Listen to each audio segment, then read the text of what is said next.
Smashed coming up in the next couple weeks. Jennifer. And you know what? I don't know how to pronounce. Is it Coaches? Jennifer Coaches has agreed to come on Beats and Eats, and it's a tremendous film, Nick. It's a tremendous film. If you have not seen that film, you need to go.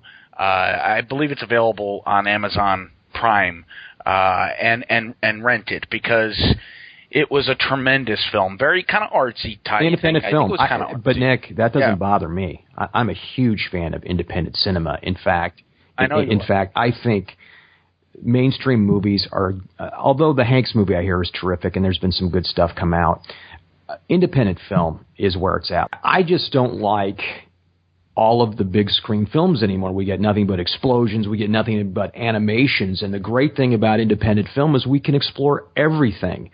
There was a great independent film out last year called Mud with Matthew McConaughey, and it did really, really good business. And it's an example of what independent cinema can do that mainstream film can't do, because I doubt that movie would get any play at the Megaplex, because it wouldn't make enough money. And I see what plays at the Megaplex. Now, don't get me wrong, there's some great films at the Megaplex from time to time, and I'm really anxious to see the new Tom Hanks film, Captain Phillips.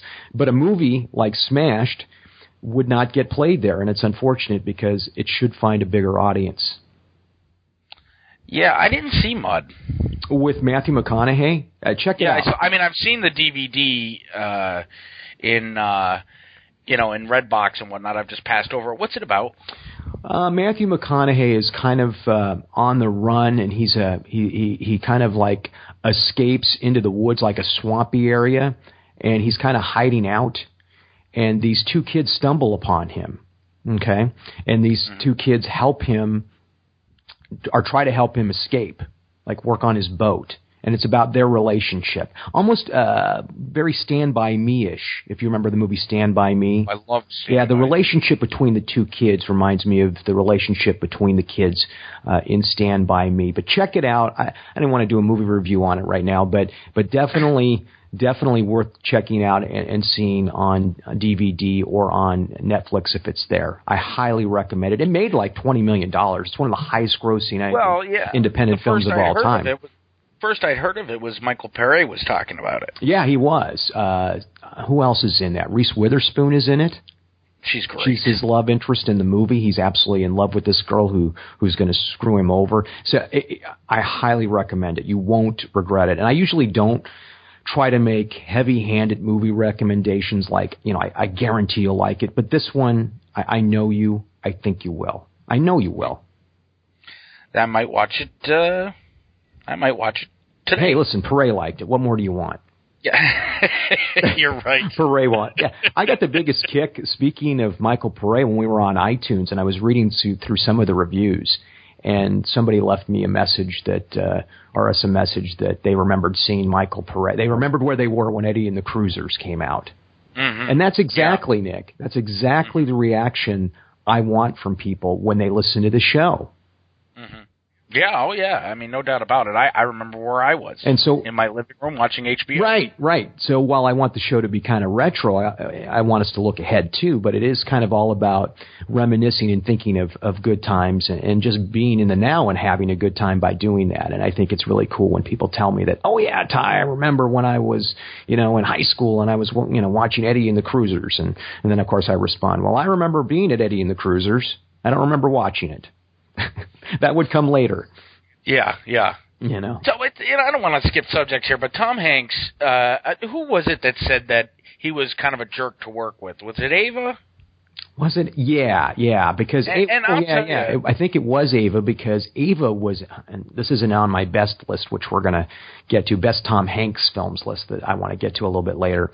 Yeah, she said that Hanks, I think, was standoffish when he was working on Dragnet with her. She was a bait mate. I don't know if you remember that movie very well. I barely watched it. Yeah, she kind of played a Playboy bunny. Imagine that. Oh, yeah. Ava Fabian. Played a Playboy bunny in Dragnet. Is that casting in character? Yeah, exactly. But she said he was standoffish in that film and mentioned that she really enjoyed working with Dan Aykroyd because he was a lot of fun. But listening to Hardwick, Hanks was amazing. on that interview. I did listen to that. You highly recommended that I listen to The Nerdist and Chris Hardwick recently. The Nerdist being a podcast you can find on iTunes, and it's one of the most popular. But Chris Hardwick of MTV fame, and of course now AMC. Yeah, fan. He's everywhere. I think he's getting a late night television show too. I heard. Wouldn't it be great if he would talk about us? Oh yeah, on his podcast. I might give him a call. And there you go. It would be even better if he invited us into his studio. Wouldn't that be fun? I'll be honest. I heard his podcast the other day. It was Friday, and I'm getting way off topic here. I think it was the other day, and they were just talking. There was really no rhyme or reason to what they were doing. But that's what's great. Yeah, it was a fun show. But getting back to your point about Hanks, she said he was standoffish, but I could understand Tom Hanks back then, young, cocky, upcoming star. I don't think he had done Big yet at that point. In fact, I know he hadn't. Really? I thought Big was before Dragnet. Let me find out. This is the magic of Google, right? Instantaneous, on-demand information. Yeah, exactly. So, on-demand information. Let me go here and find out Tom Hanks. While you're doing that, I've made my decision on my next show. What is your show? We had a resounding email flood in, nickg@clnsradio.com. Our mailbag overflowed with suggestions, some silly, some not. But I am going to go with House of Cards. You're going to love it. Yeah, I am going to go there. Anyway, going to love it. What was first? Big or Dragnet?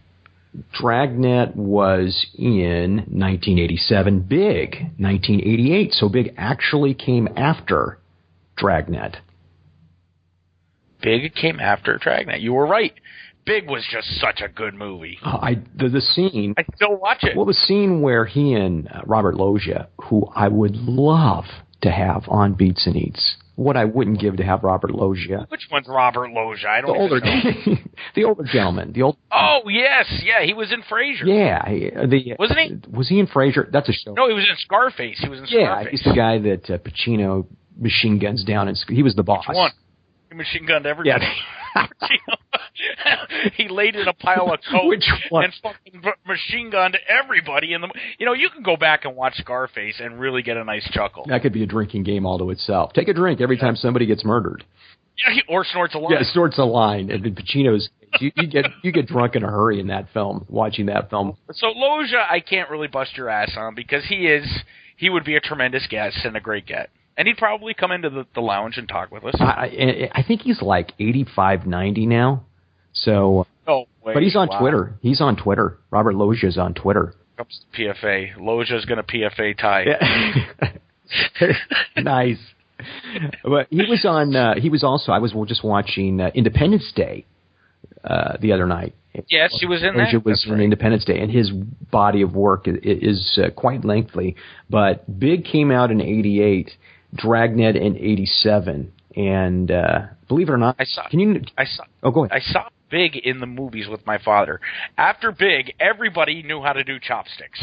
They did. Everybody wanted to know. That scene is iconic. Great scene. We haven't used that word in a while. Iconic. We used to. That's one of our tags. In the earlier episodes of Beats and Eats, that was like our key word on everything. Everything was iconic. But you're right. Everybody knows that scene. My mom knows that scene. My grandma knows that scene. I know that scene. Isn't that when he gets the job? I think he got the job on his own, and he was wandering around. Remember, in the toy department, just playing with games. Yeah. That's what FAO Schwartz, and I believe FAO Schwartz is closing. I don't know that. Start a rumor, but I think I saw somewhere that because of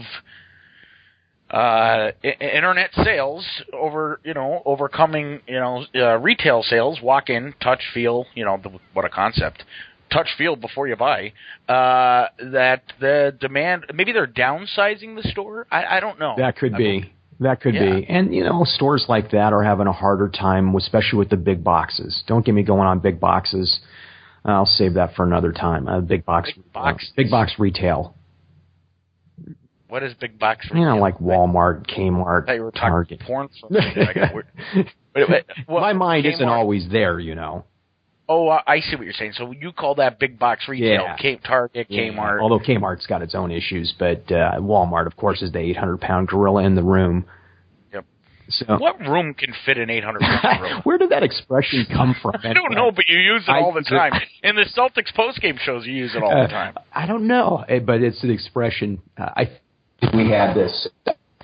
This is true. We had this old mall here in Tacoma where I'm doing the show from. Actually, I'm supposed to be somewhere in cyberspace, right? But this old mall we have here in Tacoma, it used to have Ivan the gorilla. I'm not kidding. Was he 800 pounds? He was 800. It was a huge gorilla. It was there for years. And, of course, was it real? It was a real gorilla. So you would walk around to these different stores, and this gorilla was actually, I don't want to say I don't think he was even in a cage. He was kind of like, it was like plexiglass or something. Yeah, I'm serious. Where do you live? Tacoma, Washington, man. But Ivan the gorilla. Bad in Scranton. Ivan.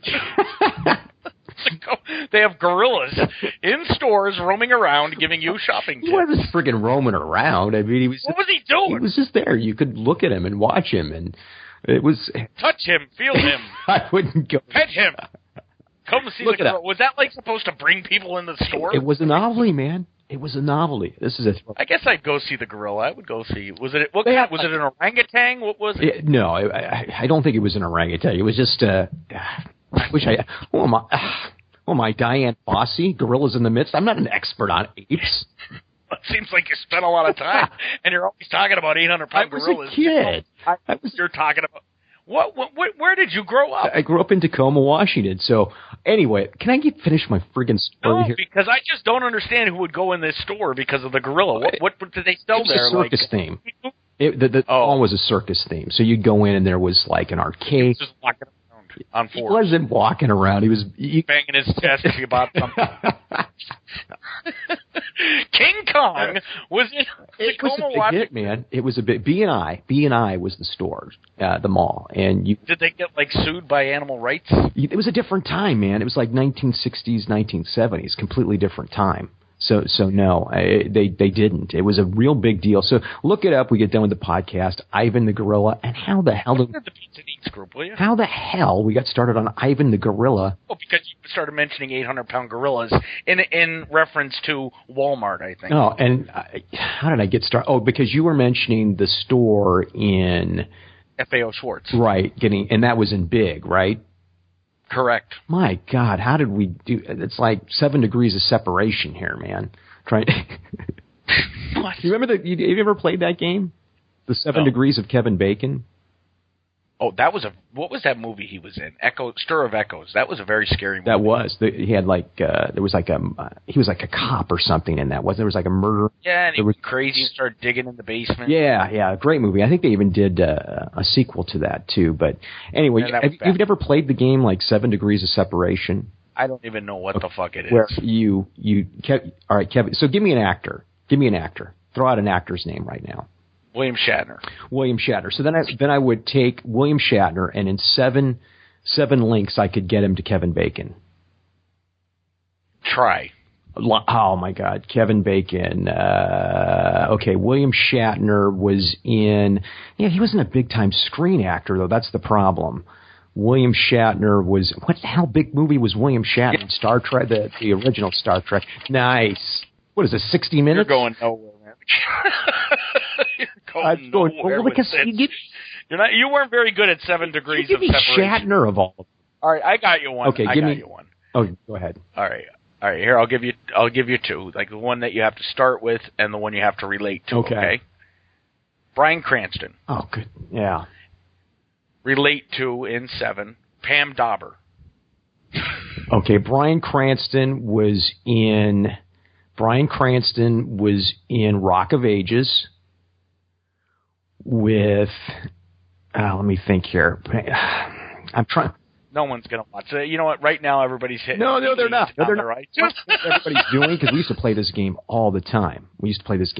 Everybody's trying to think. It's like a drinking game. Oh, we just sit around the office and do this. Oh, you must have been really busy. Like, where were you working? The library? This is what you do in television. This is what you do when you work in television. So you would take. You give me Brian. First of all, the listeners are trying to figure out who the fuck Pam Dauber is. Well, she's come on, she's Mindy from Mork and Mindy. Oh, she's Mork and whoa! Everyone should know that. Nanu. I think you'd be surprised, my friend.